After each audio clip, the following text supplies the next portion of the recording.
Hello everyone, thank you very much for giving me a moment of your time. Let me get right down to business. For those of you who don't know, I have a book out on Amazon and it's called Back to Life, A Journey of Solar Rebirth by Kantilumsi. When you get a moment, go and check it out.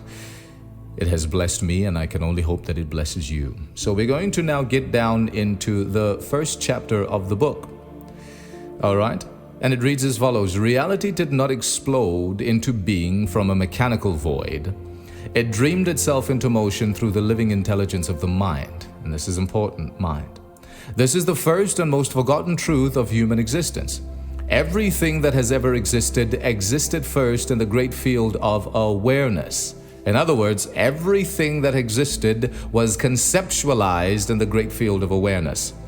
Before the tree grows from the soil, before the child is born, and all other life forms manifest upon this, the fourth density, I'll teach you about that some other time.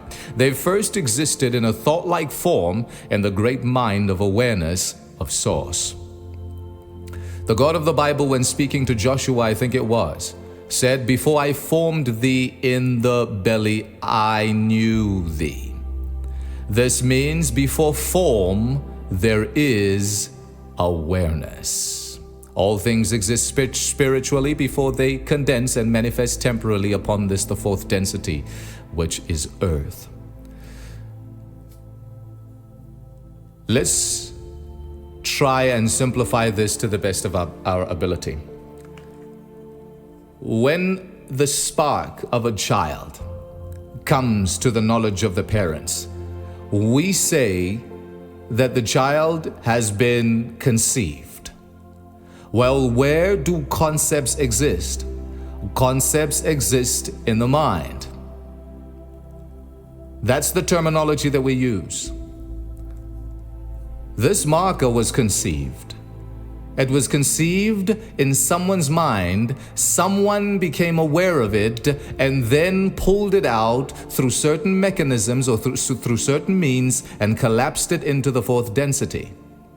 This existed in the field of awareness before it manifested temporally on the earth. This laptop, same thing. These speakers, same thing. This table, these houses, everything that you see first existed as a thought in someone's mind. And remember, mind is made of mind, just like water, or just like wave is made of ocean. It is the ocean. So everything that could ever exist already exists. There is non-existence does not exist. To try and define non-existence is to make non-existence existence. Consciousness can only be born from consciousness. Life can only be born from life. Do you understand what I'm trying to say? Before you were formed in the belly, you existed spiritually before you manifested. You're not a creation, temporally upon this, the fourth density. You see, you say my body when you speak. You say my hands, you say my eyes, you say my thoughts, you say my emotions. Well, who owns these things? Have you ever considered that for a second? It is the awareness, it is the I am, it is the conceptualized concept or the spiritual self or the higher self that owns it. It is the observer of the thoughts, the observer of the emotions, the observer or the experiencer of life. That's who owns this.